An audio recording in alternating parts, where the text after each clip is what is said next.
In 2020, Zoom, the video conferencing service, discovered a critical security flaw. Attackers could inject malicious code through chat messages, potentially hijacking accounts of millions of working professionals from home during the pandemic. This is just one example of cross-site scripting, or XSS, one of the web's most dangerous vulnerabilities. So today, I am breaking down cross-site scripting, what it is, how it works, and most importantly, how to protect yourself and your websites from becoming the next victim of cross-site scripting. So what exactly is cross-site scripting? Well, in simple terms, cross-site scripting is a web security vulnerability that lets attackers inject malicious code, usually JavaScript, into websites that other people view. Now think of it like this. Imagine that you build a beautiful house with an open window that you forgot to put a screen on. Now anyone can actually throw things through that window that then affects everybody inside the house.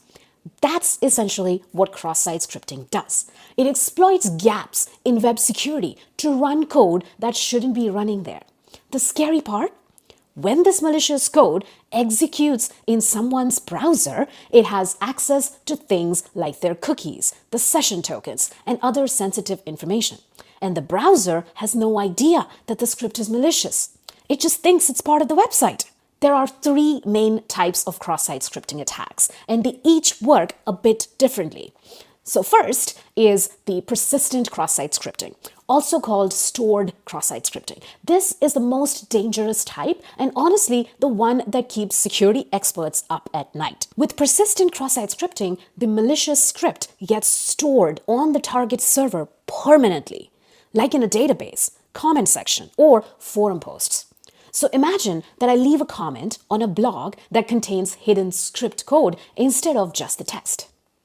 Now, every single person who views that comment section gets hit with my script. One attack, countless victims. Now imagine if someone had injected malicious code into a product review and it harvested credit card details for weeks without anybody noticing.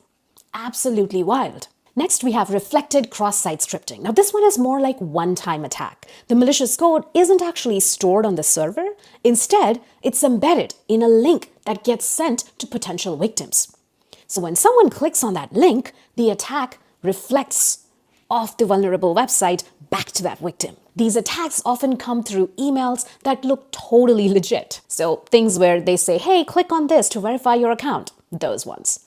But the URL has been crafted to contain the script code that runs when you click on it. Finally, we have DOM-based cross-site scripting. Now, this one's a bit more technical. It happens entirely in the browser within the document object model, or DOM.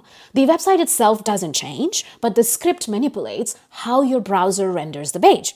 So DOM is the browser's interpretation of the page structure. Now, DOM-based cross-site scripting attacks then mess with this interpretation, changing what you see and how the page behaves for you. How does cross-site scripting work? Now, let's break down how these attacks actually happen.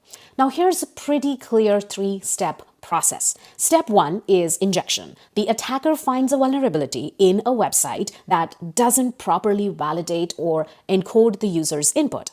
Maybe it's a search box, a comment form, or even a URL parameter. They craft special inputs containing malicious JavaScript code. Step two is then execution. When an unsuspecting user visits the compromised page, their browser leads the page and executes the malicious script, thinking that it's just a normal part of the website. Step three is exploitation. Now the fun begins. Well, fun for the attacker.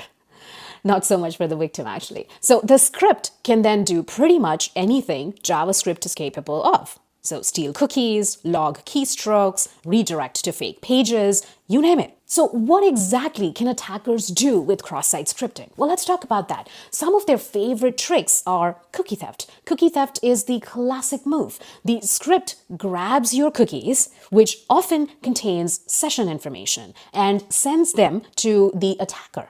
Just like that, they can now impersonate you. on the website without knowing your password. Session hijacking is another one, similar to cookie theft, but here the attacker actually takes over your active session on the website. Suddenly, they are logged in as you, doing whatever they want to. Then there is keylogging. Yep, cross-site scripting can turn your browser into a keylogger, recording everything that you type, including your password and credit card numbers.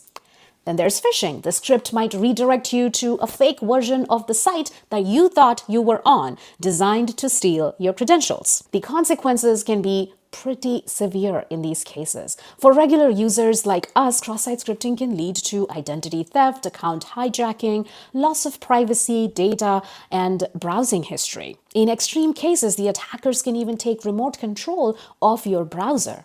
And for businesses and organizations, it gets even worse. Financial losses, data breaches, these can affect thousands or millions of users. It can have legal penalties and regulatory fines, major reputation damage. Now, major platforms have fallen victim to cross-site scripting attacks in recent years. Between 2020 and 2021, companies like Zoom, WordPress, Slack, and Atlassian all have suffered significant cross-site scripting vulnerabilities that compromised user data, forced emergency patches, and in some cases required complete security overhauls. Now, how do we prevent cross-site scripting attacks?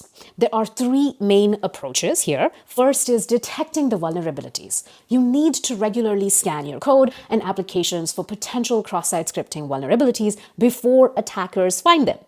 This includes vulnerability scanning, static code analysis, security testing throughout the development lifecycle.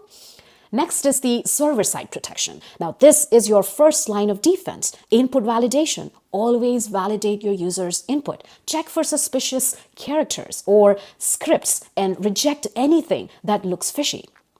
Whitelist the good stuff rather than trying to blacklist all the bad stuff.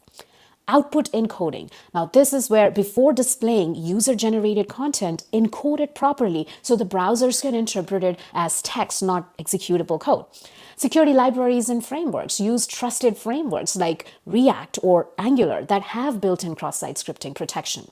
And finally, the client-side protection. Now, add these additional layers of defense, content security policy. This lets you specify which sources of content are allowed to execute on your site. It's like telling your website, only run scripts from these trusted places. HTTP-only cookies. Mark your cookies with HTTP-only flags so they can't be accessed by JavaScript.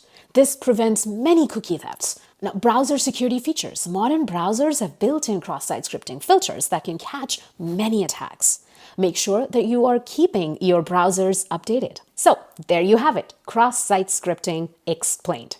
What it is, how it works, and risks and how to protect your site from cross-site scripting. If you found this video helpful, smash that like button and subscribe for more tech content.